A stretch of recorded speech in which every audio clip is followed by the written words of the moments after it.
Hi, I'm Dr. David Rubin. I'm a professor of medicine at the University of Chicago, and I'm an IBD physician and IBD researcher and IBD advocate. I got into the field of inflammatory bowel disease initially because my grandmother told me she had Crohn's disease and told me to go see if her doctor was still working at the University of Chicago. So as a medical student, I met Dr. Joseph Kersner and then later met Dr. Stephen Hanauer and had the opportunity to work with some really terrific people.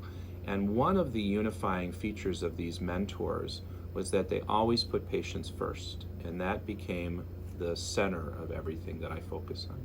I spend about 50% of my time seeing patients, and I divide the rest of my time between doing research to try and understand outcomes of patients with inflammatory bowel disease and think about new therapies and new ways to measure and monitor the disease.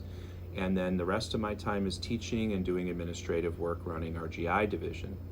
I am really proud of the work that we're doing as a whole profession, taking care of patients with IBD, and very optimistic for our future, which is going to include better use of our existing treatments, a whole group of new therapies that will be available, and ever better ways to modify the disease as we work towards cures.